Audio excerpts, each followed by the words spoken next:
Okay, so this morning we'll continue the last week's word of God. ಈ ವಾರದಲ್ಲಿ ಕಳೆದ ವಾರದಲ್ಲಿ ಧ್ಯಾನಿಸಿದಂತ ಆ ವಾಕ್ಯವನ್ನೇ ನಾವು ಮುಂದುವರಿಸಲಿಕ್ಕಿದ್ದೇವೆ. So can we just lift up our hands and tell Lord, today I will receive it from my spirit. ನಮ್ಮ ಕೈಗಳನ್ನು ಮೇಲೆ ಕೆತ್ತಿ ಕರ್ತನ ಬಳಿಯಲ್ಲಿ ಹೇಳೋಣ, ನನ್ನ ಆತ್ಮದಲ್ಲಿ ನಾನು ಈ ದಿನದಲ್ಲಿ ಸ್ವೀಕರಿಸಿಕೊಳ್ಳುತ್ತೇನೆ ಎಂಬುದಾಗಿ. Spirit to spirit.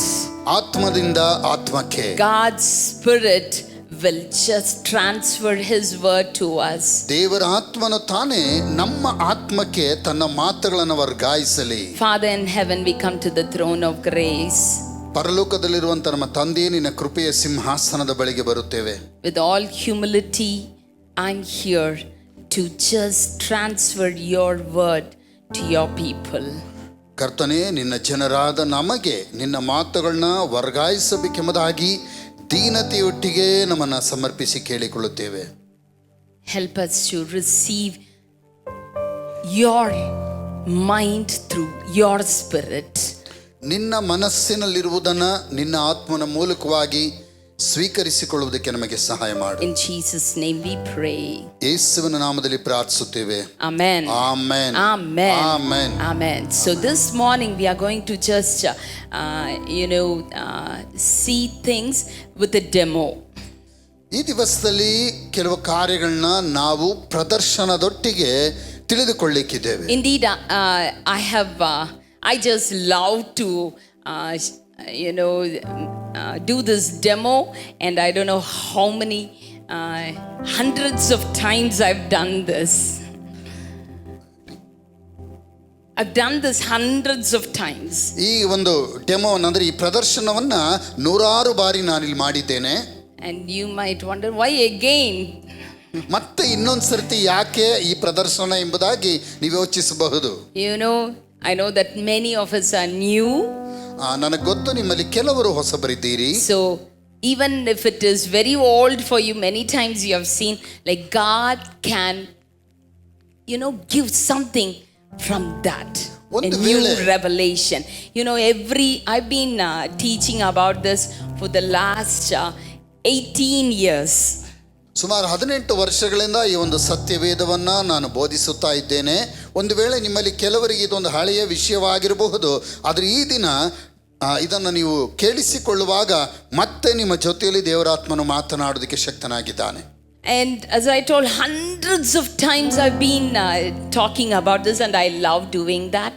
ನಾನೀಗಾಗಲೇ ಹೇಳಿದ್ದೇನೆ, ನೂರಾರು ಬಾರಿ ನಾನು ಇದನ್ನು ಕುರಿತು ಮಾತನಾಡಿದ್ದೇನೆ, ಹಾಗೂ ಈ ವಿಷಯವಾಗಿ ಮಾತನಾಡೋದಕ್ಕೆ ನಾನು ಬಹಳ ಇಷ್ಟಪಡುತ್ತೇನೆ. But each time God just brings out something new into my life. ಪ್ರತಿಯೊಂದು ಸಾರಿಯೂ ಸಹ ದೇವರು ಯಾವುದೋ ಒಂದು ಹೊಸ ಸಂಗತಿಯನ್ನ ನನ್ನ ಜೀವಿತದಲ್ಲಿ ಇದರ ಮೂಲಕವಾಗಿ ಮಾಡುವನಾಗಿದ್ದಾನೆ. It's only because his word has life. ಅದಕ್ಕಿರುವಂತ ಒಂದೇ ಒಂದು ಕಾರಣವೇನೆಂದರೆ ಆತನ ವಾಕ್ಯದಲ್ಲಿ ಜೀವವಿದೆ. Amen. Amen. Amen. Can we just lift up our hands and tell Lord, your word has life? ನಮ್ಮ ಕೈಗಳನ್ನ ಮೇಲೆ ಕೆತ್ತಿ ಕರ್ತನ ನೋಡಿ ಹೇಳೋಣವಾ, ದೇವರೇ, ನಿನ್ನ ವಾಕ್ಯದಲ್ಲಿ ಜೀವವಿದೆ. Life to transform me. ನನ್ನನ್ನು ರೂಪಾಂತರ ಪಡಿಸುವುದಕ್ಕೆ ಬೇಕಾದ ಜೀವವಿದೆ. Life to transform my mind, my emotions and my will. ನನ್ನ ಮನಸ್ಸನ್ನು, ನನ್ನ ಭಾವನೆಗಳನ್ನು, ನನ್ನ ಇಷ್ಟಾರ್ಥಗಳನ್ನ ರೂಪಾಂತರಗೊಳಿಸುವುದಕ್ಕೆ ಬೇಕಾದ ಜೀವ ನಿನ್ನ ವಾಕ್ಯದಲ್ಲಿದೆ. Amen.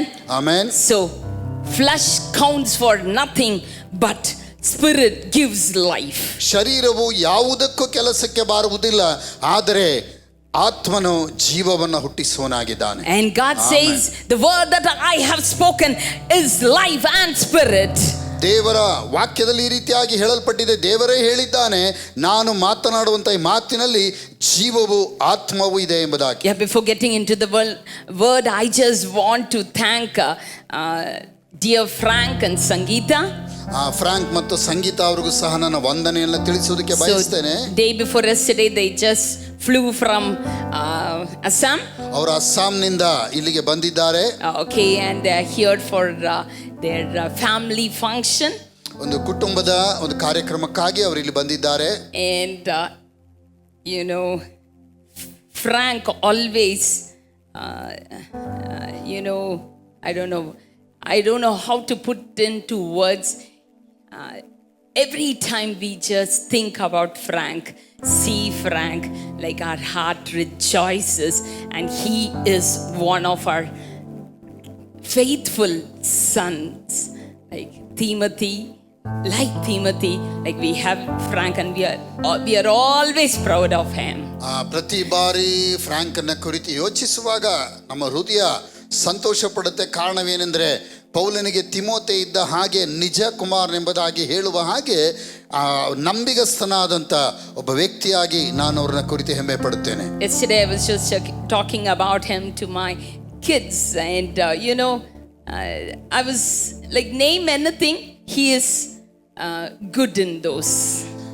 ಯಾವುದೆಲ್ಲ ವಿಷಯಗಳನ್ನ ಕುರಿತು ನನ್ನ ಮಕ್ಕಳ ಜೊತೆಯಲ್ಲಿ ನಿನ್ನೆ ನಾನು ಮಾತನಾಡುವಾಗ ಹೇಳಿದೆನೋ, ಯಾವುದೆಲ್ಲ ವಿಷಯದಲ್ಲಿ ಒಳ್ಳೆಯದು ಎಂಬುದಾಗಿ ಹೇಳುತ್ತೇವೋ ಆ ಎಲ್ಲ ವಿಷಯದಲ್ಲಿ ಫ್ರಾಂಕ್ ಉತ್ತಮವಾದಂಥ ವ್ಯಕ್ತಿ. And it's all because of God's grace and the call of God, and the main thing from his part, obedience to the call of God. ಇದೆಲ್ಲದಕ್ಕೂ ಕಾರಣ ದೇವರ ಒಂದು ಕರೆಯುವಿಕೆ, ಅದರೊಟ್ಟಿಗೆ ದೇವರ ಕರೆಯುವಿಕೆ ಕಡೆಗೆ ಅವರಿಟ್ಟಿರುವಂಥ ಆ ವಿಧೇಯತೆ. And now he is heading our online Bible school. ಈಗ ನಮ್ಮ ಆನ್ಲೈನ್ನಲ್ಲಿ ನಡೆಯುವಂಥ ಸತ್ಯವೇದ ಶಾಲೆಯನ್ನು ನಿರ್ವಹಣೆ ಮಾಡ್ತಾ ಇದ್ದಾರೆ. And we just wonder whether he sleeps. ಅವ್ರು ನಿದ್ರೆ ಮಾಡ್ತಾರಾ ಎಂಬುದಾಗಿ ನಮ್ಗೆ ಯೋಚಿಸುವಾಗ ಆಶ್ಚರ್ಯವಾಗುತ್ತೆ. I'm very much concerned about his sleep, so I keep on telling, please Frank, I want you to sleep. ಆದ್ದರಿಂದ ಅವರ ನಿದ್ರೆಯ ಬಗ್ಗೆ ನಾನು ಯೋಚಿಸಿ ಯಾವಾಗಲೂ ನೆನಪು ಮಾಡ್ತಾ ಇರ್ತೇನೆ, ಫ್ರಾಂಕ್ ದಯವಿಟ್ಟು ಸ್ವಲ್ಪ ನಿದ್ರೆ ಮಾಡ್ರಿ ಎಂಬುದಾಗಿ. And online is one of the 4 projects he is into it. ಆನ್ಲೈನ್ನಲ್ಲಿ ಇರುವಂಥ 4ರಲ್ಲಿ ಒಂದು ಪ್ರಾಜೆಕ್ಟನ್ನು ಅವರು ನೋಡ್ಕೊಳ್ತಾ ಇದ್ದಾರೆ. No, like our online Bible school, he has other 3 projects to head.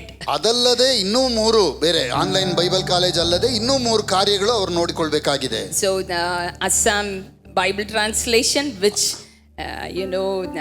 demands so much of time, and all, and revive Assam. Assam ಭಾಷೆಯಲ್ಲಿ ಸತ್ಯವೇದ ಭಾಷಾಂತರದ ಕೆಲಸವನ್ನು ನೋಡಬೇಕಾಗಿದೆ. ಅದರೊಟ್ಟಿಗೆ ಅಸ್ಸಾಂನಲ್ಲಿ ಉಜ್ಜೀವನ ಎಂಬುದಾಗಿ ಹೇಳುವಂಥ ಒಂದು ಕಾರ್ಯದ ನೇತೃತ್ವ ವಹಿಸಬೇಕಾಗಿದೆ. Where we will be training 30 Assamese. ಆ ಸ್ಥಳದಲ್ಲಿ 30 ಜನ ಅಸ್ಸಾಂನವರಿಗೆ ತರಬೇತಿ ಕೊಡ್ತಾ ಇದ್ದೇವೆ. And also, like all the admin things, FCRA and so many things, and his church, and he told, like, from January there's a great revival in the English service that we have started in Assam, and Carecel and so many things, and also any other church which has problem comes to him. Like before they go to their president, their organization president, he is president of presidents. ಅಸ್ಸಾಂನಲ್ಲಿ ಪ್ರಾರಂಭಿಸಲ್ಪಟ್ಟಿರುವಂಥ English ಸರ್ವಿಸ್ನಲ್ಲಿ ಜನವರಿಯಿಂದ ಒಂದು ದೊಡ್ಡ ಬದಲಾವಣೆ ಉಂಟಾಗಿರುವುದನ್ನು ಅವರು ಹೇಳ್ತಾ ಇದ್ದಾರೆ. ಅನೇಕ ವಿಧದ ಸೇವೆಗಳು ನಡೆಯುತ್ತೆ. ಅದರೊಟ್ಟಿಗೆ ಅಲ್ಲಿರುವಂಥ ಅನೇಕ ಸ್ಥಳೀಯ ಸಭೆಗಳವರು ಅವರ ಸಭೆಗಳಲ್ಲಿ ಸಮಸ್ಯೆ ಆಗುವಾಗ ಅವರ ಮುಖ್ಯಸ್ಥರ ಬಳಿಗೆ ಹೋಗುವುದಕ್ಕೆ ಮುಂಚೆ ಫ್ರಾಂಕ್ಲಿನನ್ನು ಭೇಟಿ ಮಾಡ್ತಾರೆ. ಅಂದರೆ ಮುಖ್ಯಸ್ಥರ ಹಾಗೆ ಫ್ರಾಂಕ್ ಕಾರ್ಯನಿರ್ವಹಿಸುವುದನ್ನು ನಾವು ಕೇಳ್ತೇವೆ. Praise God for the grace of God in his life. Amen. ಅವರ ಜೀವಿತ ಹಾಗೂ ಅವರ ಸಾಕ್ಷಿಗಾಗಿ ದೇವರಿಗೆ ಕೃತಜ್ಞತೆ ಸಲ್ಲಿಸ್ತೇನೆ. When we release people for God's mission, like we can just see how wonderfully they are used for his kingdom. ದೇವರ ಕಾರ್ಯಗಳಿಗೋಸ್ಕರವಾಗಿ ಜನರನ್ನು ಬಿಡುಗಡೆ ಮಾಡುವಾಗ ದೇವರು ಎಷ್ಟು ಅದ್ಭುತವಾದ ರೀತಿಯಲ್ಲಿ ತನ್ನ ಜನರನ್ನು ಉಪಯೋಗಿಸುತ್ತಾನೆಂಬುದಾಗಿ ನಾವು ನೋಡುವುದಕ್ಕೆ ಸಾಧ್ಯ. Okay, can I have our dear girls here, and let's get into the word of God. ದೇವರ ವಾಕ್ಯಕ್ಕೆ ನಾವು ಹೋಗೋಣ. Okay, so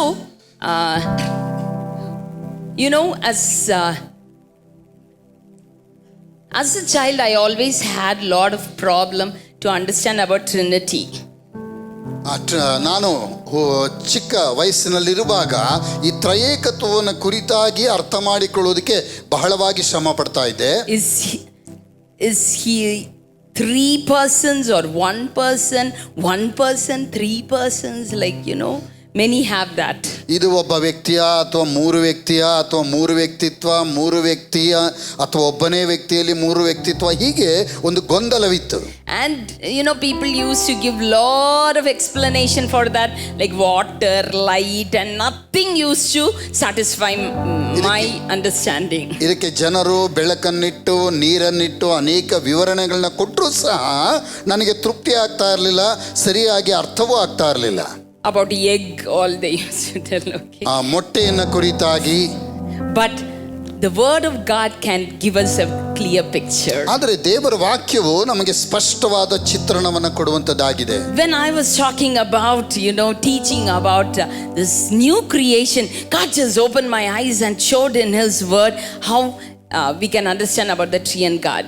ನೂತನ ಸೃಷ್ಟಿಯನ್ನು ಕುರಿತಾಗಿ ನಾನು ಮಾತನಾಡೋದಕ್ಕೆ ಪ್ರಾರಂಭಿಸಿದಾಗ ಈ ಒಂದು ತ್ರಯೇಕತ್ವವನ್ನು ಕುರಿತಾಗಿ ಒಂದು ಹೊಸ ಬೆಳಕನ್ನು ದೇವರು ನನಗೆ ಉಂಟು ಮಾಡಿದ. So Genesis chapter 1 verse 26 says, ಆದಿಕಾಂಡ 1:26 ಹೇಳುತ್ತದೆ, let us make man in our own image. ನಾವು ನಮ್ಮ ಸ್ವರೂಪದಲ್ಲಿ ಮನುಷ್ಯನನ್ನು ಉಂಟು ಮಾಡೋಣ ಎಂಬುದಾಗಿ ವಾಕ್ಯ ಹೇಳುತ್ತದೆ. And in his image he was made man and woman. ಆತನು ತನ್ನ ಸ್ವಾರೂಪ್ಯಕ್ಕನುಸಾರವಾಗಿ ಪುರುಷರನ್ನು ಸ್ತ್ರೀಯನ್ನು ಉಂಟು ಮಾಡಿದ. And like God said, you just look at yourself and you will understand about me. ಆಗ ದೇವರು ಯಾವ ರೀತಿಯಲ್ಲಿ ಎಂದರೆ, ನೀನು ನಿನ್ನನ್ನು ನೋಡಿಕೊಂಡ್ರೆ ಸಾಕು, ನೀನು ನನ್ನನ್ನು ಕುರಿತು ತಿಳಿದುಕೊಳ್ಳುತ್ತೀಯ ಎಂಬುದಾಗಿ. So God said, in his image we have been made. ದೇವರು ನಮ್ಮನ್ನು ನೋಡಿ ಹೇಳುತ್ತಾನೆ, ಆತನ ಸ್ವಾರೂಪ್ಯದಲ್ಲಿ ನಾವು ಉಂಟು ಮಾಡಲ್ಪಟ್ಟಿದ್ದೇವೆ. So I am one person, ನಾನು ಒಬ್ಬ ವ್ಯಕ್ತಿ, but I have 3 different parts. ಆದರೆ ನನ್ನಲ್ಲಿ 3 ವಿಭಾಗಗಳಿದೆ, spirit, soul and body. ಆತ್ಮ, ಪ್ರಾಣ, ಶರೀರ ಎಂಬುದಾಗಿ. So God is one, ದೇವರೊಬ್ಬನೇ, and he works in 3 different ways and 3 different personalities. ಆತನು 3 ಬೇರೆ ಬೇರೆ ವಿಧವಾದಂತ ವ್ಯಕ್ತಿತ್ವವುಳ್ಳವನಾಗಿದ್ದಾನೆ. Okay, so when I die, ನಾನು ಮರಣ ಹೊಂದುವಾಗ my body goes into the mud, ನನ್ನ ಶರೀರ ಮಣ್ಣಿಗೆ ಸೇರುತ್ತದೆ, and my spirit goes to God, ನನ್ನ ಆತ್ಮ ದೇವರ ಬಳಿಗೆ ಹೋಗುತ್ತದೆ, and my soul is there somewhere, I don't know where it is.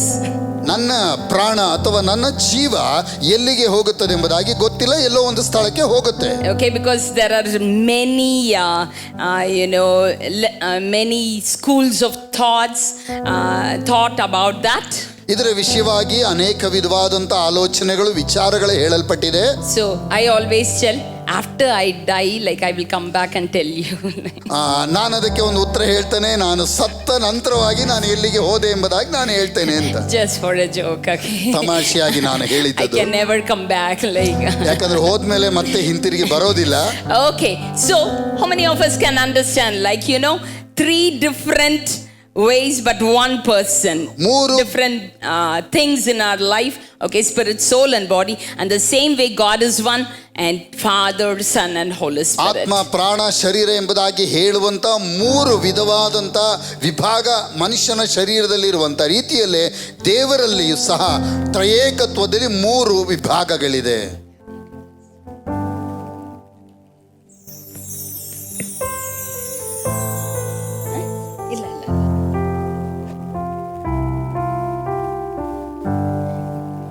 Yeah, so we have spirit, soul and body. ಇಲ್ಲಿ ಆತ್ಮ, ಪ್ರಾಣ, ಶರೀರ 3 ಇದೆ. So last week we just studied how because of the sin our spirits were dead. ಕಾರಣವೇನೆಂದರೆ, ಕಳೆದ ವಾರದಲ್ಲಿ ನಾನು ಹೇಳಿದೆ, ನಮ್ಮ ಪಾಪದ ನಿಮಿತ್ತವಾಗಿ ಹೇಗೆ ನಮ್ಮ ಆತ್ಮ ಸತ್ತು ಹೋಗುತ್ತದೆ ಎಂಬುದಾಗಿ. And it got separated from God. ದೇವರಿಂದ ಅದು ದೂರವಾಗಿ ಹೋಗುತ್ತದೆ. But through the second Adam or the last Adam, Jesus, ಆದರೆ ಎರಡನೇ ಆದಮ ಅಥವಾ ಕೊನೆಯ ಆದಮನಾಗಿರುವಂತ ಯೇಸು ಕ್ರಿಸ್ತನ ಮೂಲಕವಾಗಿ how the spirit of God was made alive, spirit in man was made alive through the spirit of God. ದೇವರ ಆತ್ಮನ ಮೂಲಕವಾಗಿ ಯಾವ ರೀತಿಯಲ್ಲಿ ಆತ್ಮಿಕ ಮನುಷ್ಯನು ಮತ್ತೆ ಹೊಸದಾಗಿ ಹುಟ್ಟುತ್ತಾನೆಂಬುದಾಗಿ. So before coming to Christ, ಕ್ರಿಸ್ತನ ಬಳಿಗೆ ಬರುವುದಕ್ಕೆ ಮುಂಚೆ there was no problem at all in choosing things. ಒಂದು ವಿಷಯವನ್ನ ಆಯ್ಕೆ ಮಾಡಿಕೊಳ್ಳುವುದರಲ್ಲಿ ನಮಗೆ ಯಾವುದೇ ಸಮಸ್ಯೆ ಇರುವುದಿಲ್ಲ. Because ಕಾರಣವೇನೆಂದ್ರೆ, the spirit was dead, ಆತ್ಮವು ಸತ್ತದ್ದಾಗಿರುತ್ತೆ. and a dead person will never retaliate. ಸತ್ತು ಹೋದಂಥ ಮನುಷ್ಯನು ಯಾವುದೇ ಕಾರ್ಯವನ್ನ ಮಾಡೋದಕ್ಕೆ ಸಾಧ್ಯವಿಲ್ಲ ಅಥವಾ ನಮಗೆ ಯಾವುದೇ ರೀತಿ ತೊಂದರೆ ಕೊಡುವುದಿಲ್ಲ. Like, we can just, pull him and go anywhere. ನಾವು ಅವನ್ನ ಎಲ್ಲಿಗೆ ಬೇಕಾದರೂ ಎಳೆದುಕೊಂಡು ಹೋಗ್ಬೋದು, ಪ್ರತಿರೋಧ ತೋರಿಸುವುದಿಲ್ಲ. Okay, so before Christ, ಕ್ರಿಸ್ತನಿಗೆ ಮುಂಚೆ, so whatever our soul and body wanted to do, ನಮ್ಮ ಶರೀರ ಮತ್ತು ನಮ್ಮ ಪ್ರಾಣ ಏನೆಲ್ಲ ಮಾಡಬೇಕೆಂಬುದಾಗಿ ಬಯಸುತ್ತದೋ, so it just went. ಅದು ಹಾಗೆ ನಡೆಯುತ್ತದೆ. Okay, so it was just, hey, அவளை பிடிச்சி இழுத்துட்டு போங்க, இல்லடா, yeah, just go.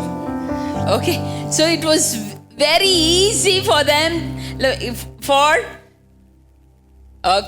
for the soul and body to just do things as the mind told, as the emotions told. ಮನಸ್ಸು ಮತ್ತೆ ನಮ್ಮ ಭಾವನೆಗಳು ಹೇಳುವಂತ ರೀತಿಯಲ್ಲಿ ಶರೀರವು ಮತ್ತು ಪ್ರಾಣವು ಕಾರ್ಯ ಮಾಡುವುದರಲ್ಲಿ ಯಾವುದೇ ಸಮಸ್ಯೆ ಇರುವುದಿಲ್ಲ.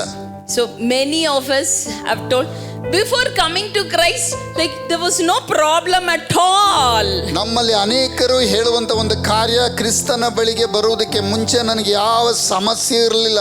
But as soon as I accepted Christ, ನಾನು ಯಾವಾಗ ಕ್ರಿಸ್ತನನ್ನ ಸ್ವೀಕರಿಸಿಕೊಂಡೆನೋ, from that time all kinds of problems started to come in. ಆ ಸಮಯದಿಂದ ಅನೇಕ ವಿಧವಾದಂತ ಸಮಸ್ಯೆಗಳು, ಹೋರಾಟಗಳು ಪ್ರಾರಂಭವಾಯಿತು. If you really have a problem after you have come to Christ, you are in the right track. ಕ್ರಿಸ್ತನ ಬಳಿಗೆ ಬಂದ ನಂತರವಾಗಿ ನಿಮಗೆ ಹೋರಾಟಗಳು, ಸಮಸ್ಯೆಗಳು ಇದೆ ಎಂಬುದಾಗಿ ಹೇಳುವುದಾದ್ರೆ ನೀವು ಸರಿಯಾದ ದಾರಿಯಲ್ಲಿದ್ದೀರಿ ಎಂಬುದಾಗಿ ಅರ್ಥ. Suppose if you tell like no problem, like after coming to Christ, like it's so cool. ಒಂದು ವೇಳೆ ನನಗೆ ಯಾವ ಸಮಸ್ಯೆಗಳು, ಹೋರಾಟಗಳಿಲ್ಲ, ನಾನು ಬಹಳ ಆರಾಮವಾಗಿದ್ದೇನೆ ಎಂಬುದಾಗಿ ಹೇಳುವುದಾದರೆ, that means we need to check whether our spirits are really alive.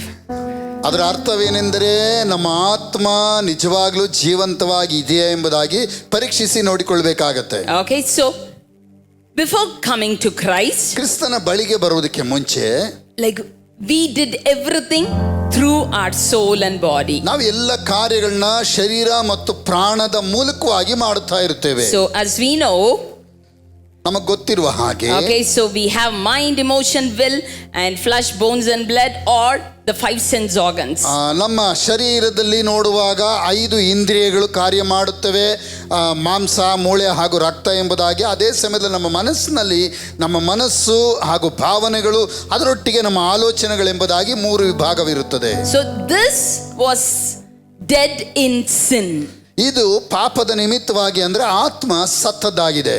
And soul and body was very active. ಪ್ರಾಣ ಮತ್ತು ಶರೀರ ಬಹಳ ಚಟುವಟಿಕೆಯಿಂದಿರುತ್ತದೆ. And our mind thought everything that was so sinful. ನಮ್ಮ ಮನಸ್ಸು ಯಾವಾಗಲೂ ಯೋಚಿಸುವುದೆಲ್ಲ ಹೆಚ್ಚಿನ ಅಂಶ ಪಾಪಕರವಾದದ್ದನ್ನೇ.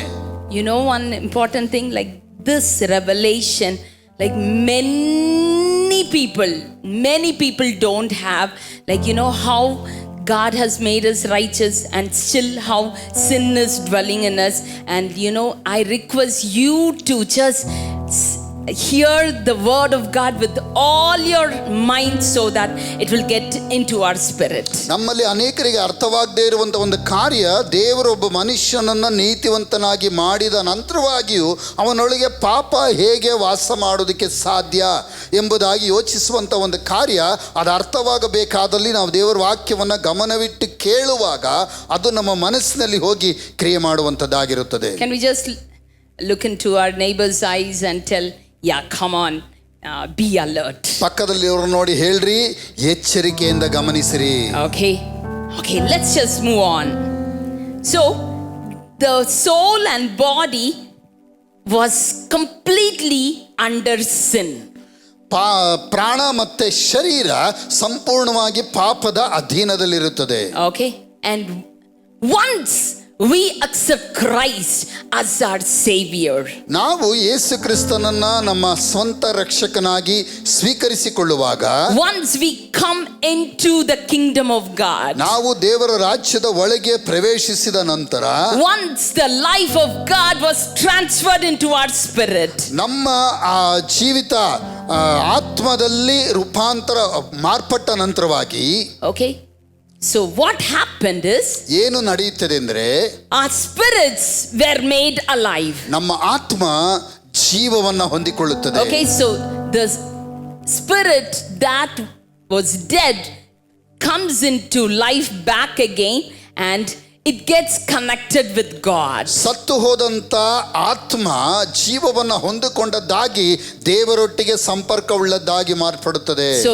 through the faith in Christ Jesus, ಯೇಸು ಕ್ರಿಸ್ತನ ಮೇಲೆ ಇಡಲ್ಪಟ್ಟಂತ ನಂಬಿಕೆಯ ಮೂಲಕವಾಗಿ, through the grace of God, ದೇವರ ಕೃಪೆಯಿಂದ, through the blood of Jesus, ಯೇಸು ಕ್ರಿಸ್ತನ ರಕ್ತದ ಮೂಲಕವಾಗಿ, without paying any price, ಯಾವುದೇ ಒಂದು ಕ್ರಯವನ್ನ ಸಲ್ಲಿಸದೆ, we haven't paid any price, ನಾವು ಇದಕ್ಕೆ ಯಾವುದೇ ಒಂದು ಬೆಲೆಯನ್ನ ಕೊಡಲಿಲ್ಲ, our spirits were saved ನಮ್ಮ ಆತ್ಮ ರಕ್ಷಣೆ ಹೊಂದುತ್ತದೆ. the moment we put our faith in Christ Jesus. ಕ್ರಿಸ್ತನ ಮೇಲೆ ನಾವು ನಂಬಿಕೆ ಇಟ್ಟ ಆ ಕ್ಷಣದಲ್ಲಿ ಇದು ನಡೆಯುತ್ತದೆ.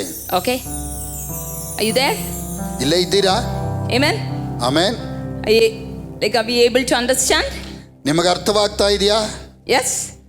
Okay, come on. Yeah, let's keep going. So, God's spirit becomes one spirit with our spirit.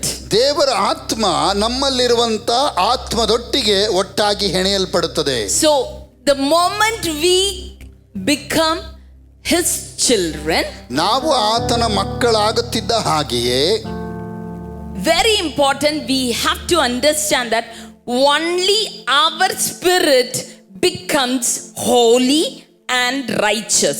ಒಂದು ಕಾರ್ಯವನ್ನ ನಾವು ಚೆನ್ನಾಗಿ ತಿಳಿದುಕೊಳ್ಳಬೇಕು. ನಮ್ಮ ಆತ್ಮ ಮಾತ್ರ ಪರಿಶುದ್ಧವಾದದ್ದಾಗಿಯೂ ನೀತಿವಂತಿಕೆ ಉಳ್ಳದ್ದಾಗಿ ಮಾರ್ಪಟ್ಟಿದೆ ಎಂಬುದಾಗಿ. And the moment father looks at, when father sees let's tell Gloria, ತಂದೆ ಗ್ಲೋರಿಯಾ ಅವರನ್ನ ನೋಡುವುದಕ್ಕೆ ತಿರುಗುವಾಗ, ತಂದೆಯಾದ ದೇವರು, okay, Jesus comes in between Gloria and father, ಯೇಸುವು ತಂದೆ ಮತ್ತು ಗ್ಲೋರಿಯಾ ಮಧ್ಯದಲ್ಲಿ ನಿಂತುಕೊಳ್ಳುತ್ತಾನೆ.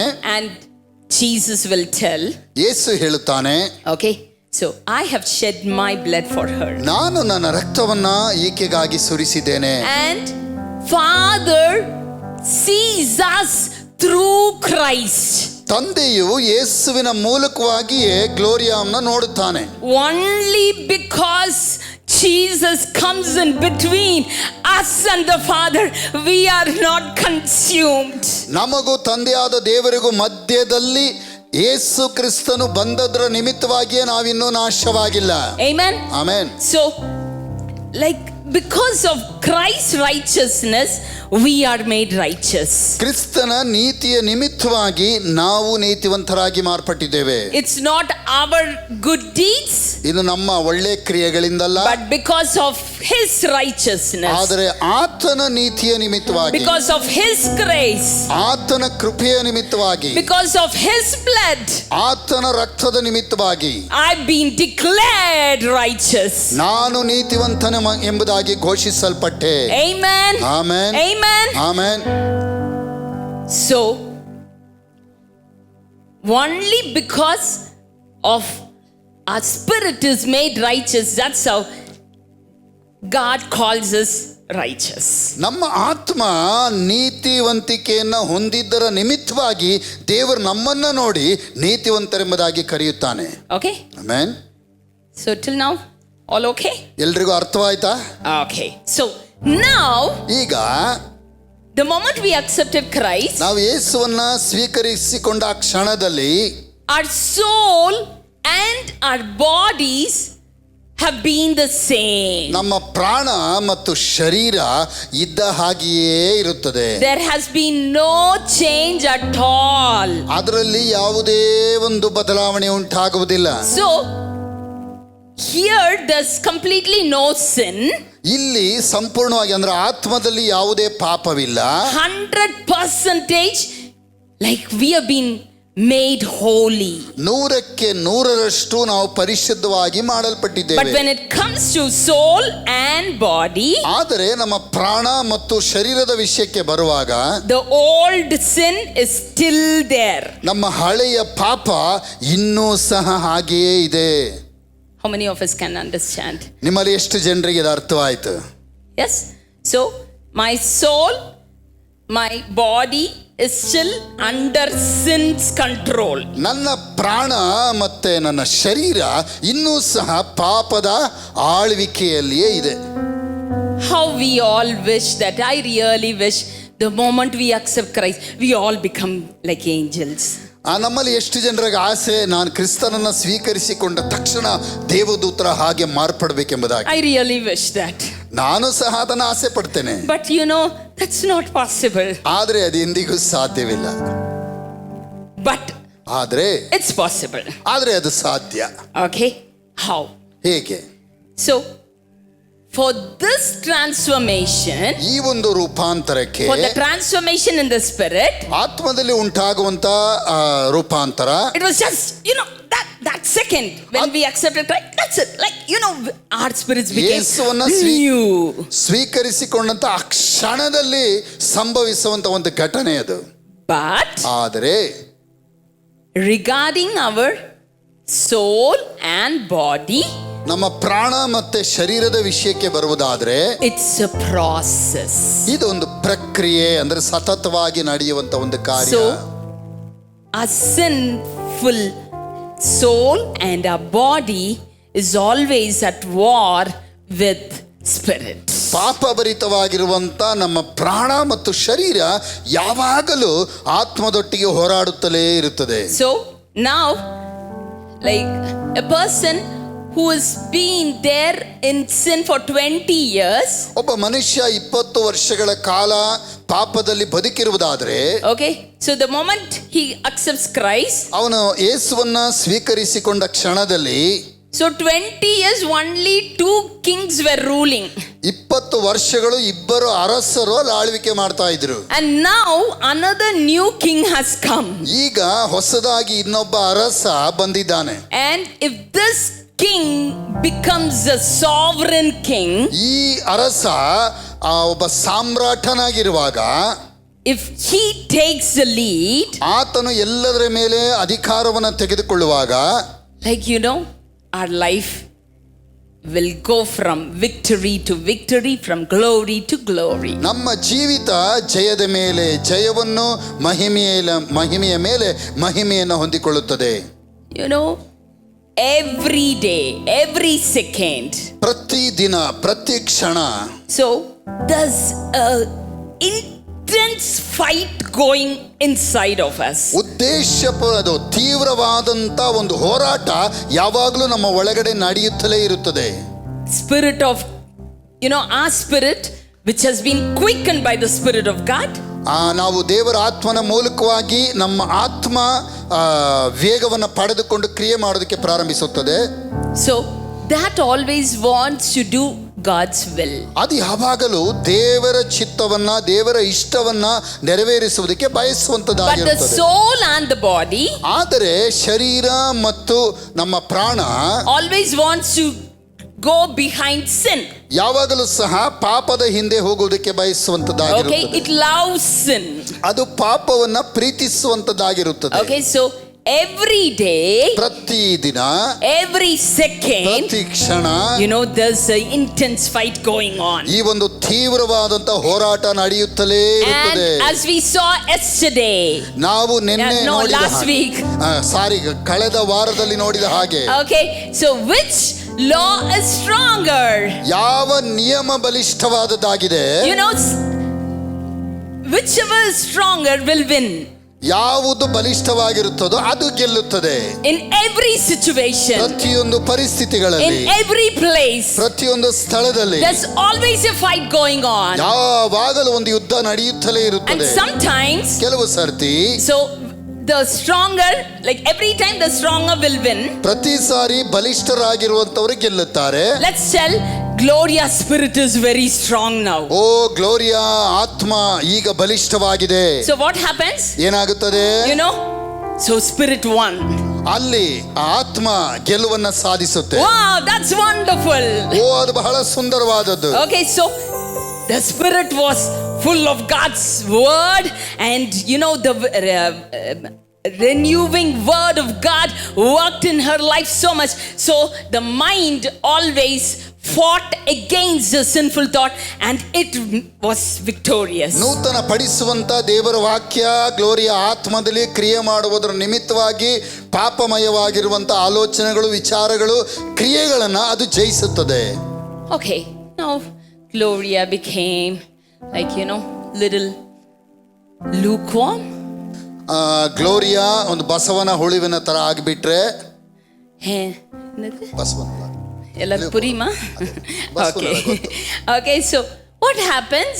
ಏನಾಗುತ್ತೆ? So now a fight goes on. ಯುದ್ಧ ನಡೆಯುವಾಗ, okay, so now the soul and body was fed well. ಪ್ರಾಣ ಮತ್ತೆ ಶರೀರ ಚೆನ್ನಾಗಿ ಪೋಷಿಸಲ್ಪಟ್ಟು, and so what happens? ಅದರ ನಿಮಿತ್ತವಾಗಿ ಏನಾಗುತ್ತದೆ? So they won. ಅವರು ಗೆಲ್ಲುತ್ತಾರೆ, ಅಂದ್ರೆ ಶರೀರ ಮತ್ತೆ ಪ್ರಾಣ ಗೆಲ್ಲುತ್ತೆ. And now ಈಗ a question arises. ಈಗ ಒಂದು ಪ್ರಶ್ನೆ ಎದ್ದೇಳುತ್ತದೆ. So when sin dominates, sin takes a victory.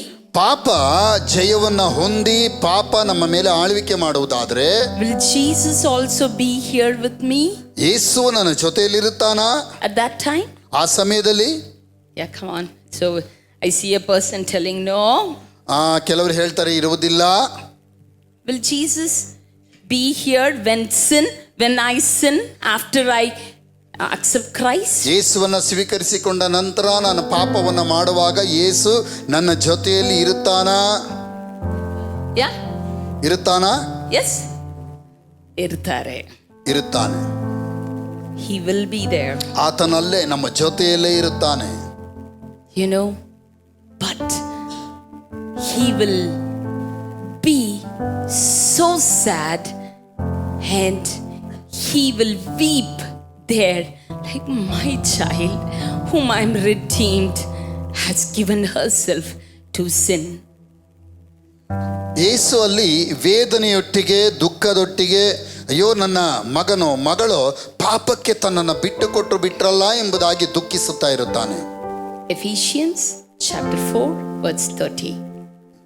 ಎಫೆಸ 4 verse 30. 4:13. 30. 4:30. Sorry, 4:30. Can someone read? ಯಾರಾದರೂ ಒಬ್ರು ಓದ್ರಿ. ಎಫೆಸ 4:30. Yeah. ದೇವರ ಪವಿತ್ರಾತ್ಮನನ್ನು ದುಃಖಪಡಿಸಬೇಡಿರಿ, ಆತನಲ್ಲಿಯೇ ವಿಮೋಚನೆಯ ದಿನಕ್ಕಾಗಿ ಮುದ್ರೆ ಹೊಂದಿದ್ದೀರಲ್ಲ. You know, once we sin after we become his children, ನಾವು ಆತನ ಮಕ್ಕಳಾದ ನಂತರವಾಗಿ ಪಾಪ ಮಾಡುವಾಗ he doesn't leave us, ಆತನು ನಮ್ಮನ್ನ ಬಿಟ್ಟು ಹೋಗುವುದಿಲ್ಲ, but he is there grieving. ಆದರೆ ಆತನು ನಮ್ಮೊಳಗಡೆ ದುಃಖಿಸುವನಾಗಿರುತ್ತಾನೆ. You know one thing, ನಿಮಗೊಂದು ವಿಷಯ ಗೊತ್ತಾ? if we really love God, ನೀವು ದೇವರನ್ನು ನಿಜವಾಗಿಯೂ ಪ್ರೀತಿಸುವುದಾದ್ರೆ, if we really understand his love, ನೀವು ನಿಜವಾಗಿಯೂ ಆತನ ಪ್ರೀತಿಯನ್ನ ಅರ್ಥ ಮಾಡಿಕೊಂಡಿರುವುದಾದ್ರೆ, we will never allow God to be grieved. ನಾವು ದೇವರನ್ನ ಎಂದಿಗೂ ದುಃಖ ಪಡುವುದಕ್ಕೆ ಅನುಮತಿ ಕೊಡುವುದಿಲ್ಲ. He will not leave us. ಆತನು ನಮ್ಮನ್ನ ಬಿಟ್ಟು ಹೋಗುವುದಿಲ್ಲ. He is always there with us. ಆತನು ಯಾವಾಗಲೂ ನಮ್ಮ ಜೊತೆಯಲ್ಲಿ ಇರುವನಾಗಿದ್ದಾನೆ. And he intercedes for us. ಆತನು ನಮಗೋಸ್ಕರವಾಗಿ ಮಧ್ಯಸ್ಥಿಕೆ ವಹಿಸಿ ಪ್ರಾರ್ಥಿಸುವನಾಗಿದ್ದಾನೆ. And he convicts us of the sin. ಆತನು ಪಾಪವನ್ನ ಕುರಿತಾಗಿ ತಿಳುವಳಿಕೆಯನ್ನು ಹುಟ್ಟಿಸುವನಾಗಿದ್ದಾನೆ. The difference between Satan and Spirit of God is, ಸೈತಾನನಿಗೂ ಹಾಗೂ ದೇವರಾತ್ಮನಿಗೂ ಇರುವಂತಹ ವ್ಯತ್ಯಾಸವೇನೆಂದ್ರೆ, Spirit of God convicts us, ದೇವರಾತ್ಮನು ನಮಗೆ ತಿಳುವಳಿಕೆಯನ್ನು ಹುಟ್ಟಿಸುವನಾಗಿದ್ದಾನೆ, but Satan condemns us. ಆದರೆ ಸೈತಾನನು ನಮ್ಮನ್ನ ಖಂಡಿಸುತ್ತಾನೆ. ಇಲ್ಲ, ಖಂಡಿಸುತ್ತಾನೆ ಇಲ್ಲ, ಅಪರಾಧ ನಿರ್ಣಯ ನಮಗೆ ಪಾಪದ ಪ್ರಜ್ಞೆಯನ್ನು ಹುಟ್ಟಿಸ್ತಾನೆ, ಇಲ್ಲ. ನಮ್ಮ ಮೇಲೆ ನ್ಯಾಯ ತೀರಿಸುತ್ತಾನೆ. like condemnation. Okay, ಅಪರಾಧ ನಿರ್ಣಯ ಅದು ಚೊಲ್ಲ. ಅಪರಾಧ ನಿರ್ಣಯವನ್ನ ಮಾಡುತ್ತಾನೆ. So according to Romans chapter 8 verse 1, ರೋಮ 8:1 ಅನುಸಾರವಾಗಿ ಕ್ರಿಸ್ತನಲ್ಲಿ ಇರುವವರಿಗೆ ಅಪರಾಧ ನಿರ್ಣಯ ಇಲ್ಲ. Amen. There is no condemnation for those who are in Christ Jesus. ಕ್ರಿಸ್ತನಲ್ಲಿ ಇರುವವರಿಗೆ ಪಾಪದ ನಿರ್ಣಯ ಇರುವುದಿಲ್ಲ ಎಂಬುದಾಗಿ ಹೇಳಲ್ಪಟ್ಟಿ, ನ್ಯಾಯ ತೀರ್ಪು ಇರುವುದಿಲ್ಲ ಎಂಬುದಾಗಿ. Who do not walk according to the flesh but according to the spirit. ಶರೀರ ಭಾವದ ಅನುಸಾರವಾಗಿ ನಡೆದುಕೊಳ್ಳುವವರಿಗೆ ಮತ್ತೆ ಆತ್ಮದ ಪ್ರಕಾರವಾಗಿ ನಡೆದುಕೊಳ್ಳುವವರಿಗೆ ಒಂದು ವ್ಯತ್ಯಾಸ. The second verse, can we go? ಎರಡನೇ ವಾಕ್ಯವನ್ನು ನೋಡೋಣ. For the law of the spirit of life in Christ Jesus has made me free from the law of sin and death. ರೋಮ 8ರಲ್ಲಿ ಎರಡನೇ ವಾಕ್ಯ ನೋಡುವಾಗ ಕ್ರಿಸ್ತನ ನಿಮಿತ್ತವಾಗಿ ಉಂಟಾದಂತಹ ನೀತಿ ನಮ್ಮನ್ನ ಬಿಡುಗಡೆ ಮಾಡಿತೆಂಬುದಾಗಿ ನಾವು ನೋಡುತ್ತೇವೆ. Amen. Amen. So can we just declare this word? ಈ ಒಂದು ವಾಕ್ಯವನ್ನು ನಾವು ಘೋಷಿಸೋಣವೇ? Amen. For the law of the spirit of life, ಜೀವವನ್ನುಂಟು ಮಾಡುವ ಪವಿತ್ರಾತ್ಮನಿಂದಾದ ನಿಯಮ in Christ Jesus ನಿನ್ನನ್ನು has made me free from the law of amen sin and death. Amen. I'm free. ನಾನು ವಿಮೋಚಿಸಲ್ಪಟ್ಟಿದ್ದೇನೆ. I'm free. ನಾನು Sin ವಿಮೋಚಿಸಲ್ಪಟ್ಟಿದ್ದೇನೆ. cannot have dominion over me. ಓ ಪಾಪವು ನನ್ನ ಮೇಲೆ ಅಧಿಕಾರ ನಡೆಸುವುದಕ್ಕೆ ಸಾಧ್ಯವಿಲ್ಲ. How many of us can understand how we have been made righteous but sin also is dwelling in us? ನಾವು ನೀತಿವಂತರಾಗಿ ಮಾಡಲ್ಪಟ್ಟಿದ್ದೇವೆ, ಆದರೂ ಪಾಪವು ಇನ್ನೂ ನನ್ನಲ್ಲಿ ವಾಸವಾಗಿದೆ. Why am I sinning still? ಯಾಕೆಂದ್ರೆ ಅದರ ನಿಮಿತ್ತವಾಗಿಯೇ ನಾನು ಇನ್ನೂ ಸಹ ಪಾಪ ಮಾಡುತ್ತಾ ಇದ್ದೇನೆ. But God has given us the Spirit of God to, renew our mind, renew our emotions, renew our will according to the Word of God, and and we can be led by the Spirit of God. ನಮ್ಮ ಮನಸ್ಸು, ನಮ್ಮ ಆಲೋಚನೆಗಳು, ನಮ್ಮ ಎಲ್ಲ ಭಾವನೆಗಳು ದೇವರ ವಾಕ್ಯಕ್ಕೆ ಅನುಸಾರವಾಗಿ ರೂಪಾಂತರಗೊಳ್ಳುವುದಕ್ಕೋಸ್ಕರವಾಗಿ ದೇವರ ಆತ್ಮನು ನಮಗೆ ಕೊಡಲ್ಪಟ್ಟಿದ್ದಾನೆ. ಅದರ ನಿಮಿತ್ತವಾಗಿ ನಾವು ದೇವರ ಚಿತ್ತವನ್ನು ತಿಳಿದುಕೊಳ್ಳುವುದಕ್ಕೆ ಸಾಧ್ಯವಾಗುತ್ತದೆ. Has it gone inside? Yes. Amen. ಅರ್ಥವಾಯ್ತಾ? Can we just turn to a neighbor and say, ಪಕ್ಕದಲ್ಲಿ ನೋಡಿ ಅರ್ಥವಾಯ್ತಾ ಎಂಬುದಾಗಿ ಕೇಳೋಣವಾ? ಅರ್ಥ ಆಯ್ತಾ? Okay. Thank you so much. Shall we just give them a big hand? ಇವರಿಗೆ ಜೋರಾಗಿ ಚಪ್ಪಾಳೆಯನ್ನು ತಟ್ಟಿ ನಮ್ಮ ಪ್ರಶಂಸೆಯನ್ನು ತಿಳಿಸೋಣ. Okay. Can we just turn our Bibles to 1 Corinthians chapter 2 verse 9 to 16? ನಮ್ಮ ಸತ್ಯವೇದವನ್ನ 1 ಕೊರಿಂಥ 2 9-16. It's there in the slide, 1 ಕೊರಿಂಥ 2:9-16. Okay. Can we all read it together like we can understand it well? ನಾವೆಲ್ಲರೂ ಒಟ್ಟಾಗಿ ಸೇರಿ ಇದನ್ನ ಓದೋಣ, ಆಗ ನಮಗೆ ಅದು ಚೆನ್ನಾಗಿ ಅರ್ಥವಾಗುತ್ತದೆ. We'll all read it together. ಒಟ್ಟಾಗಿ ಸೇರಿ ಓದೋಣ. Yeah. 1 ಕೊರಿಂಥ 2ನೇ ಅಧ್ಯಾಯ 9-16. ಆದರೆ ಬರೆದಿರುವ ಪ್ರಕಾರ ದೇವರು ತನ್ನನ್ನು ಪ್ರೀತಿಸುವವರಿಗಾಗಿ. Shall we all read it together? Yeah. ಎಲ್ಲರೂ ಒಟ್ಟಾಗಿ ಸೇರಿ ಓದೋಣವಾ? ಆದರೆ ಬರೆದಿರುವ ಪ್ರಕಾರ ದೇವರು ತನ್ನನ್ನು ಅವರಿಗಾಗಿ ಸಿದ್ಧ ಮಾಡಿರುವಂಥದ್ದೆಲ್ಲವನ್ನು ಕಣ್ಣು ಕಾಣಲಿಲ್ಲ, ಕಿವಿ ಕೇಳಲಿಲ್ಲ, ಅದರ ಭಾವನೆಯು ಮನುಷ್ಯನ ಹೃದಯದಲ್ಲಿ ಹುಟ್ಟಲಿಲ್ಲ. ನಮಗಾದರೂ ದೇವರು ತನ್ನ ಆತ್ಮನ ಮೂಲಕ ಅದನ್ನು ಪ್ರಕಟಿಸಿದನು. ಆ ಆತ್ಮನು ಎಲ್ಲ ವಿಷಯಗಳನ್ನು, ದೇವರ ಅಗಾಧವಾದ ವಿಷಯಗಳನ್ನು ಕೂಡ ಪರಿಶೋಧಿಸುವನಾಗಿದ್ದಾನೆ. ಮನುಷ್ಯನ ಒಳಗಿನ ಆಲೋಚನೆಗಳು ಅವನಲ್ಲಿರುವ ಜೀವಾತ್ಮಕ್ಕೆ ಹೊರತು ಮತ್ತಾರಿಗೆ ತಿಳಿಯುವುದು. ಹಾಗೆಯೇ ದೇವರ ಆಲೋಚನೆಗಳನ್ನು ದೇವರ ಆತ್ಮನೇ ಹೊರತು ಬೇರೆ ಯಾರೂ ಗ್ರಹಿಸುವುದಿಲ್ಲ. ನಾವು ಪ್ರಾಪಂಚಿಕ ಆತ್ಮವನ್ನು ಹೊಂದದೆ ದೇವರು ನಮಗೆ ದಯಪಾಲಿಸಿರುವ ಕೃಪಾವರನ್ನು ತಿಳಿದುಕೊಳ್ಳುವುದಕ್ಕೋಸ್ಕರವಾಗಿ ದೇವರಿಂದ ಬಂದ ಆತ್ಮವನ್ನೇ ಹೊಂದಿದೆವು. ಇವುಗಳನ್ನು ಮನುಷ್ಯ ಜ್ಞಾನವು ಕಲಿಸಿದ ಮಾತುಗಳಿಂದ ಹೇಳದೆ ದೇವರಾತ್ಮನೇ ಕಲಿಸಿಕೊಟ್ಟ ಮಾತುಗಳಿಂದ ಹೇಳಿ ಆತ್ಮ ಸಂಬಂಧವಾದವುಗಳನ್ನು ಆತ್ಮನಿಗೆ ಯುಕ್ತವಾದ ರೀತಿಯಲ್ಲಿ ವಿವರಿಸುತ್ತೇವೆ. ಪ್ರಾಕೃತ ಮನುಷ್ಯನು ದೇವರಾತ್ಮನ ವಿಷಯಗಳನ್ನು ಬೇಡವೆನ್ನುತ್ತಾನೆ. ಅವು ಅವನಿಗೆ ಹುಚ್ಚು ಮಾತಾಗಿ ತೋರುತ್ತವೆ. ಅವು ಆತ್ಮವಿಚಾರದಿಂದ ತಿಳಿಯತಕ್ಕವುಗಳಾಗಿರಲಾಗಿ ಅವನು ಅವುಗಳನ್ನು ಗ್ರಹಿಸಲಾರನು. ದೇವರಾತ್ಮನಿಂದ ನಡೆಸಿಕೊಳ್ಳುವವನು ಎಲ್ಲವನ್ನು ವಿಚಾರಿಸಿ ತಿಳುಕೊಳ್ಳುತ್ತಾನೆ, ಆದರೆ ಇವನನ್ನು ಯಾವನಾದರೂ ವಿಚಾರಿಸಿ ತಿಳುಕೊಳ್ಳುವುದಿಲ್ಲ. ಕರ್ತನ ಮನಸ್ಸನ್ನು ತಿಳುಕೊಂಡು ಆತನಿಗೆ ಉಪದೇಶಿಸುವನಾರು ಎಂದು ಬರೆದದೆಯಲ್ಲ, ನಮಗಾದರೂ ಕ್ರಿಸ್ತನ ಮನಸ್ಸು ದೊರಕಿತು. ಆಮೇನ್. Amen. Amen. So you know, these verses depicts how the mind of God can be known to us if we have the Spirit of God inside us. ಈ ವಾಕ್ಯಗಳು ದೇವರ ಆತ್ಮನು ನಮ್ಮ ಒಳಗಡೆ ಇರುವುದಾದರೆ ದೇವರ ಮನಸ್ಸಿನಲ್ಲಿ ಏನಿದೆ ಎಂಬುದಾಗಿ ನಾವು ತಿಳಿದುಕೊಳ್ಳೋದಕ್ಕೆ ಸಾಧ್ಯ ಎಂಬುದಾಗಿ ವಿವರಿಸುತ್ತದೆ. Verse 11. 11ನೇ ವಾಕ್ಯ. For what man knows the things of a man except the spirit of the man which is in him? Even so no one knows the things of God except the Spirit of God. ಮನುಷ್ಯನ ಒಳಗಿನ ಆಲೋಚನೆಗಳು ಅವನಲ್ಲಿರುವ ಜೀವಾತ್ಮಕ್ಕೆ ಹೊರತು ಮತ್ತಾರಿಗೆ ತಿಳಿಯುವುದು, ಹಾಗೆಯೇ ದೇವರ ಆಲೋಚನೆಗಳನ್ನು ದೇವರ ಆತ್ಮನೇ ಹೊರತು ಬೇರೆ ಯಾರು ಗ್ರಹಿಸುವುದಿಲ್ಲ. Okay, we'll just turn our Bibles to Romans chapter 8 verse 3 to 8. Very very important. ನಮ್ಮ ಸತ್ಯವೇದವನ್ನು ರೋಮಾಪುರದವರಿಗೆ ಬರೆದ ಪತ್ರಿಕೆ 8ನೇ ಅಧ್ಯಾಯ 3ರಿಂದ 8ರವರೆಗೆ ನಾವು ಗಮನಿಸೋಣ. ಬಹಳ ಮುಖ್ಯವಾದಂತ ಒಂದು ಕಾರ್ಯ ಅಲ್ಲಿ ಬರೆಯಲ್ಪಟ್ಟಿದೆ. You know, the demonstration that I showed, like it's been written here. ನಾನೀಗ ತೋರಿಸಿದಂಥ ಪ್ರದರ್ಶನಕ್ಕೆ ಮತ್ತೆ ನಾವು ಹಿಂತಿರುಗಿ ಬರಲು ನಾನು ಬಯಸುತ್ತೇನೆ. Okay, shall we read it together from 3? 3ನೇ ವಾಕ್ಯದಿಂದ ಒಟ್ಟಾಗಿ ಸೇರಿ ಓದೋಣವಾ? ಧರ್ಮಶಾಸ್ತ್ರವು ನಮ್ಮ ಶರೀರಾಧೀನ ಸ್ವಭಾವದ ನಿರ್ಮಿತ್ತ ನಿರ್ಬಲವಾಗಿ ಯಾವ ಕೆಲಸವನ್ನು ಮಾಡಲಾರದೆ ಇತ್ತೋ ಅದನ್ನು ದೇವರೇ ಮಾಡಿದನು. ಏನೆಂದರೆ ಆತನು ಪಾಪ ನಿವಾರಣೆಗಾಗಿ ತನ್ನ ಮಗನನ್ನು ಪಾಪಾಧೀನವಾದ ನರಭಾವದ ರೂಪದಲ್ಲಿ ಕಳುಹಿಸಿಕೊಟ್ಟು ನರಭಾವದಲ್ಲಿಯೇ ಪಾಪಕ್ಕೆ ಮರಣದಂಡನೆಯನ್ನು ವಿಧಿಸಿದನು.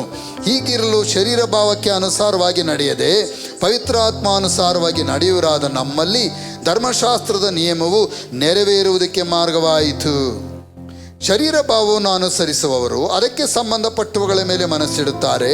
ಪವಿತ್ರಾತ್ಮನನ್ನು ಅನುಸರಿಸುವವರು ಪವಿತ್ರಾತ್ಮನಿಗೆ ಸಂಬಂಧಪಟ್ಟವುಗಳ ಮೇಲೆ ಮನಸ್ಸಿಡುತ್ತಾರೆ. ಶರೀರ ಭಾವದವುಗಳ ಮೇಲೆ ಮನಸ್ಸಿಡುವುದು ಮರಣ, ಪವಿತ್ರಾತ್ಮನವುಗಳ ಮೇಲೆ ಮನಸ್ಸಿಡುವುದು ಜೀವವು ಮನಃಶಾಂತಿಯೂ ಆಗಿದೆ. ಯಾಕೆಂದರೆ ಶರೀರ ಭಾವದವುಗಳ ಮೇಲೆ ಮನಸ್ಸಿಡುವುದು ದೇವರಿಗೆ ಶತ್ರುತ್ವವು. ಅಂಥ ಮನಸ್ಸು ದೇವರ ನಿಯಮಕ್ಕೆ ಒಳಪಡುವುದೂ ಇಲ್ಲ, ಒಳಪಡುವುದಕ್ಕಾಗುವುದೂ ಇಲ್ಲ.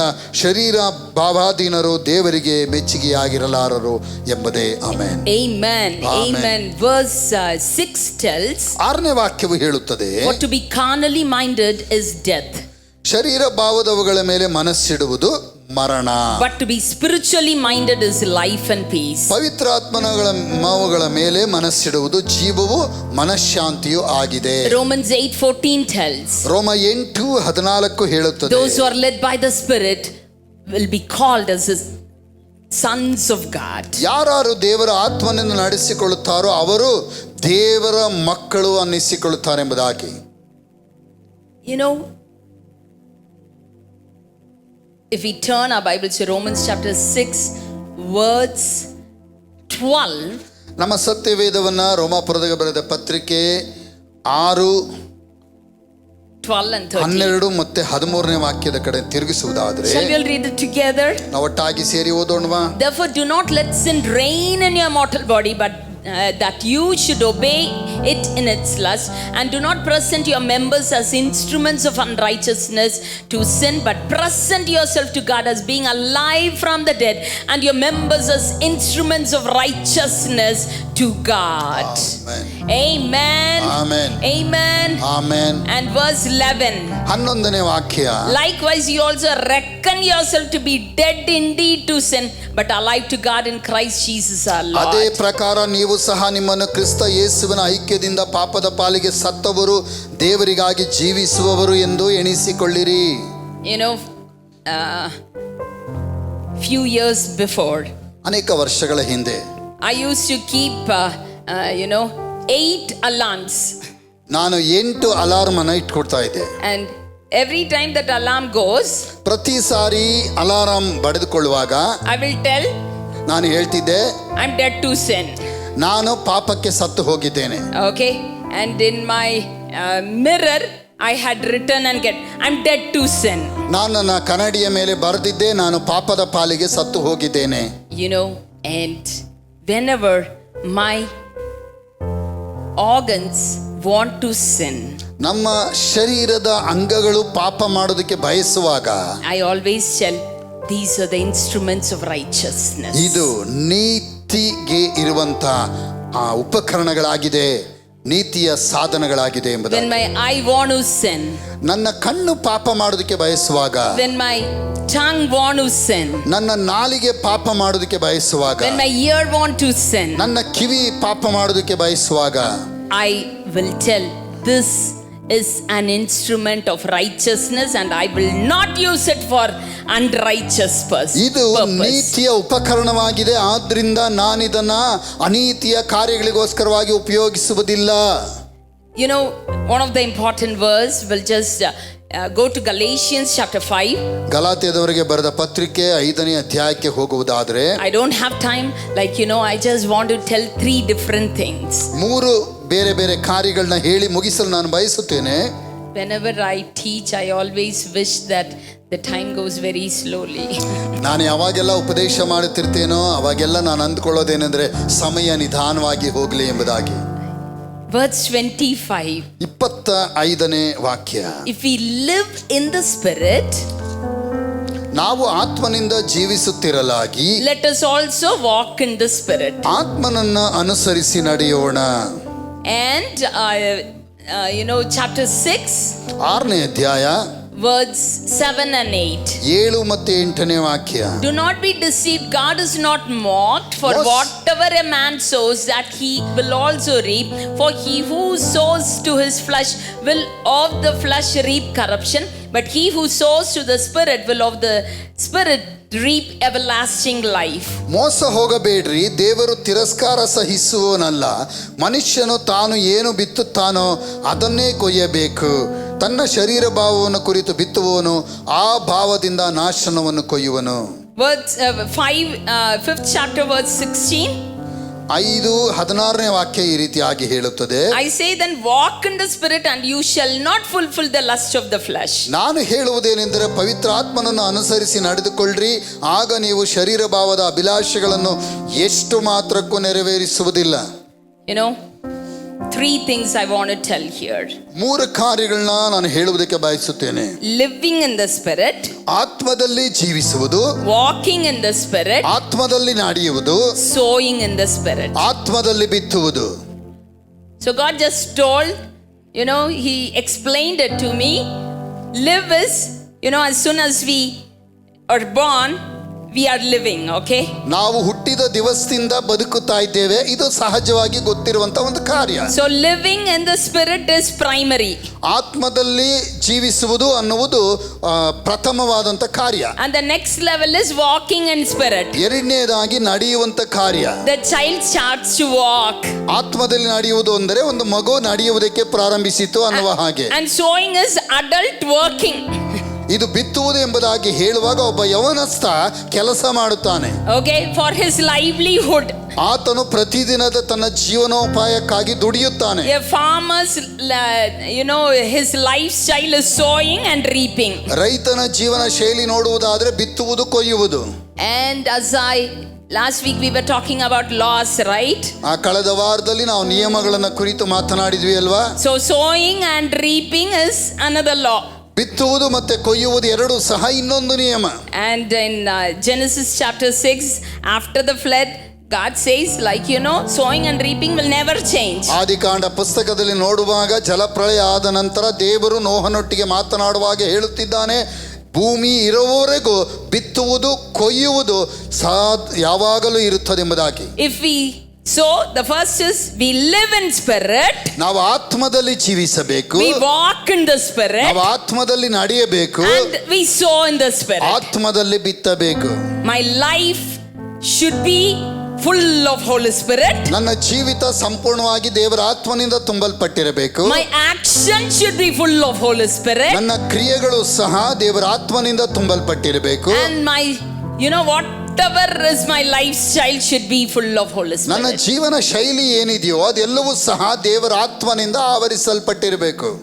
Last week I told the way how we should be led by Spirit, and I shared my testimony in the second service. I want to share it now and finish it. ಕಳೆದ ವಾರದಲ್ಲಿ ನಾವು ದೇವರ ಆತ್ಮನಲ್ಲಿ ಹೇಗೆ ನಡೆದುಕೊಳ್ಳುವುದನ್ನು ಕುರಿತಾಗಿ ನಾನು ಸಾಕ್ಷಿಯಾಗಿ ಹೇಳಿದೆ, ಆ ಸಾಕ್ಷಿಯನ್ನು ಮತ್ತೊಂದು ಆವರ್ತಿ ಹೇಳಿ ಇಲ್ಲ ಎರಡನೇ ಸರ್ವಿಸ್ ಅಲ್ಲಿ ಹೇಳಿದೆ. Okay, so now I want to tell now. ಅದನ್ನು ಮತ್ತೆ ಈ ದಿನ ಹೇಳಿ ನನ್ನ ಮಾತುಗಳನ್ನ ಮುಗಿಸೋದಕ್ಕೆ ಬಯಸ್ತೇನೆ. You know 2 years before I'd been to Chhattisgarh. 2 ವರ್ಷಗಳ ಹಿಂದೆ ನಾನು ಛತ್ತೀಸ್ಗಢ್ಗೆ ಹೋಗಿದ್ದೆ. I went alone. ನಾನು ಒಂಟಿಯಾಗಿ ಹೋಗಿದ್ದೆ. I had to change 4 different trains. ನಾನು ಬೇರೆ ಬೇರೆ 4 ಟ್ರೈನ್ಗಳನ್ನು ಬದಲಾಯಿಸಿ ಹೋಗಬೇಕಾಗಿತ್ತು. Okay, so and I was there in one of the trains there. ನಾನು ಒಂದು ಟ್ರೈನ್ನಲ್ಲಿದ್ದೆ. From Chennai to Jagdalpur. ಚೆನ್ನೈಯಿಂದ ಜಗದಲ್ಪುರ, Vizag ವಿಶಾಖಪಟ್ಟಣಕ್ಕೆ ಹೋಗುವಂತ ಟ್ರೈನ್ ನಲ್ಲಿ ನಾನಿದ್ದೆ. And I just went inside my coupe and I saw like there were 12 young men.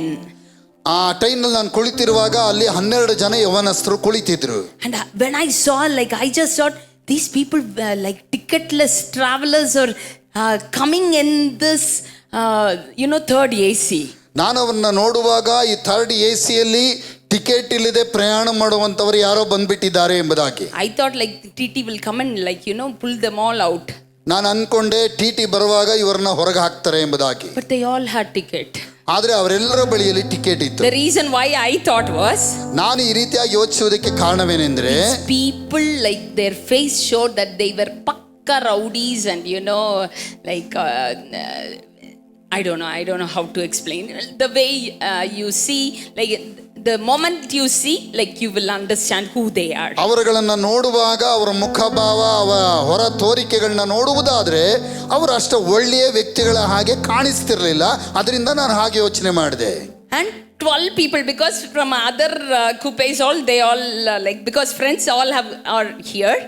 12 ಜನರು ಸಹ ಅಲ್ಲಿ ಅವರ ಸ್ನೇಹಿತ ಇದ್ದದ್ರ ನಿಮಿತ್ತವಾಗಿ ಅವರೆಲ್ಲರೂ ಬಂದು ಒಂದೇ ಸ್ಥಳದಲ್ಲಿ ಇದ್ರು. And I am the only one woman sitting among these rowdies. ಈ ಒಂದು ಭಯಂಕರವಾದಂತ ವ್ಯಕ್ತಿಗಳ ಮಧ್ಯದಲ್ಲಿ ಒಂಟಿ ಹೆಣ್ಣು ಮಗಳಾಗಿ ನಾನು ಆ ಸ್ಥಳದಲ್ಲಿ ಇದ್ದೆ. And I have to travel the whole day.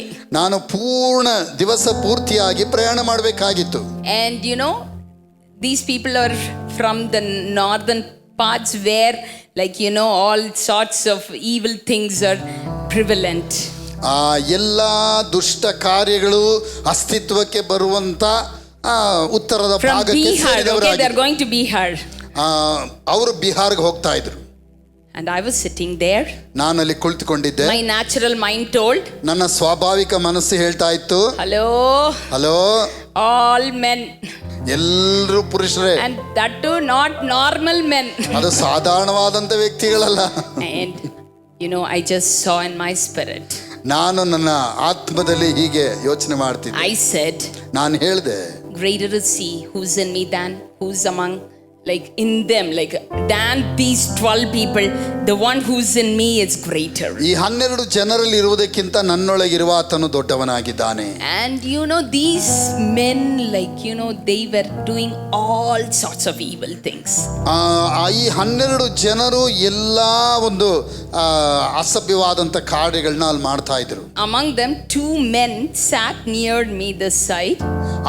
ಅವರಲ್ಲಿ ಇಬ್ಬರು ನನ್ನ ಪಕ್ಕದಲ್ಲಿ ಕುಳಿತುಕೊಂಡು, and they covered themselves with a big bedsheet. ಅವರೊಂದು ದೊಡ್ಡ ಹೊದಿಕೆಯನ್ನು ಅವರ ಮೇಲೆ ಹಾಕಿಕೊಂಡು, and they were homosexuals.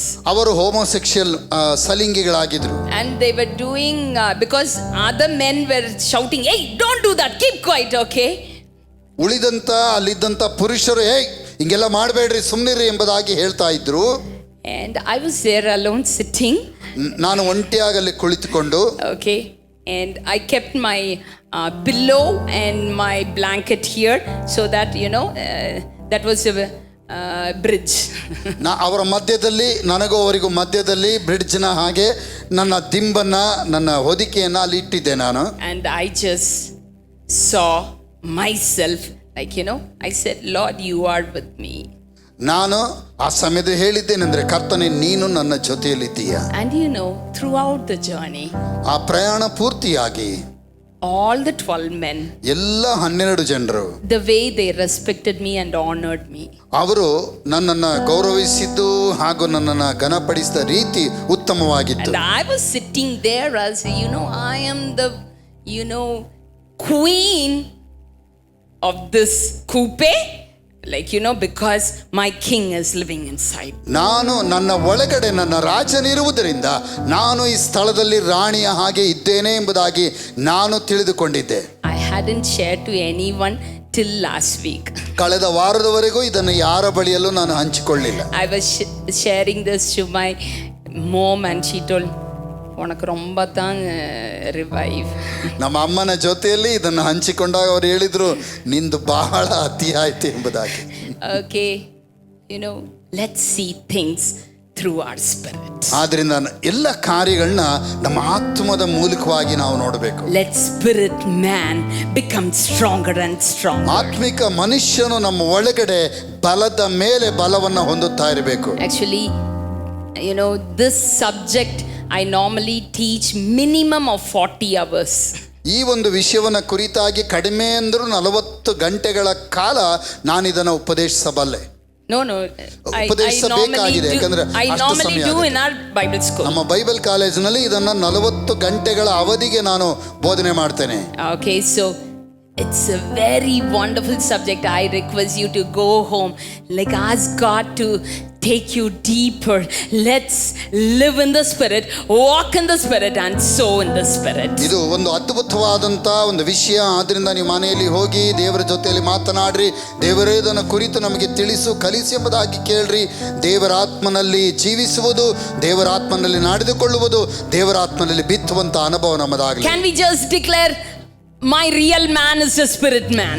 ನನ್ನ ನಿಜವಾದ ವ್ಯಕ್ತಿ ಎಂದರೆ ಅದು ಆತ್ಮಿಕ ವ್ಯಕ್ತಿ ಎಂಬುದಾಗಿ ಹೇಳೋಣವಾ? Amen. Amen. My real real revival is the spirit man who is living inside of me. ನನ್ನ ಒಳಗಡೆ ಜೀವಿಸುವಂತ ಆತ್ಮನೇ, ಆತ್ಮಿಕ ವ್ಯಕ್ತಿಯೇ ನಿಜವಾದಂತ ನಾನು ಆಗಿದ್ದೇನೆ. Amen. Can we turn to our neighbor and say hello?